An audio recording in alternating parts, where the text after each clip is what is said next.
Beauty Sai Pallavi గురించి ప్రత్యేకంగా చెప్పనక్కర్లేదు. వరుస సినిమాలతో బిజీగా ఉన్నారు. ఆమె నటిస్తున్న సినిమాల్లో తండేల్ మూవీ ఒకటి. నాగ చైతన్య, సాయి పల్లవి జంటగా నటించిన తండేల్ సినిమా ఈ నెల 7న విడుదల కానుంది. ఈ క్రమంలో తండేల్ జాతర పేరుతో ప్రీ రిలీజ్ ఈవెంట్ నిర్వహించారు. ఈ కార్యక్రమానికి డైరెక్టర్ సందీప్ వంగ హాజరయ్యారు. ఈ సందర్భంగా సాయి పల్లవి పైన ఆసక్తికర వ్యాఖ్యలు చేశారు. ప్రస్తుతం సందీప్ రెడ్డి వంగ చేసిన కామెంట్స్ వైరల్ అవుతున్నాయి. సందీప్ రెడ్డి వంగ అనగానే ముందుగా గుర్తొచ్చేది అర్జున్ రెడ్డి ఫస్ట్ మూవీతోనే బిగ్గెస్ట్ బ్లాక్ బాస్టర్ ని తన ఖాతాలో వేసుకున్నారు. ఇక ఈ సినిమాలో హీరో హీరోయిన్ గా నటించిన విజయ్ దేవరకొండ, శాలిని పాండేకు మంచి గుర్తింపు వచ్చింది. అయితే తండేల్ ఈవెంట్ లో సందీప్ రెడ్డి వంగ మాట్లాడుతూ ఈ సినిమాకు శాలిని కంటే ముందు సాయి పల్లవిని అనుకున్నామని ఇంట్రెస్టింగ్ విషయాన్ని చెప్పారు. ప్రేమ మూవీ నుంచి సాయి పల్లవి యాక్టింగ్ అంటే ఇష్టమని, అర్జున్ రెడ్డి సినిమాలో ముందుగా తననే తీసుకుందామని అనుకున్నానని చెప్పారు.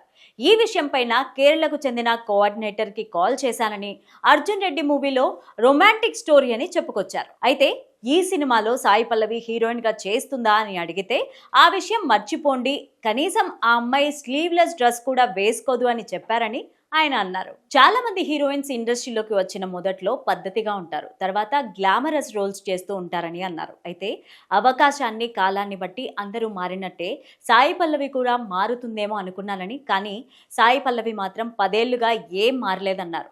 ఆమె చాలా గ్రేట్ అంటూ ప్రశంసల వర్షం కురిపించారు.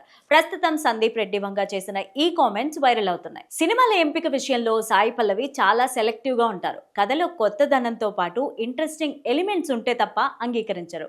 అందుకే ఆమె సినిమాల కోసం ప్రేక్షకులు ఎంతో ఆసక్తి కనబరుస్తారు. ఇటీవలే ఆమె నటించిన అమరన్ సినిమాకు మంచి టాక్ వచ్చింది. నాగ చైతన్య, సాయి పల్లవి హీరో హీరోయిన్లుగా నటిస్తున్న తండేల్ సినిమాపై ప్రేక్షకులు భారీ ఆశలే పెట్టుకున్నారు. ఫిబ్రవరి 7 కోసం ఎంతో ఆసక్తిగా వెయిట్ చేస్తున్నారు. మరి బాక్స్ ఆఫీస్ వద్ద ఈ సినిమా ఎలాంటి టాక్ తెచ్చుకుంటుందో చూడాలి.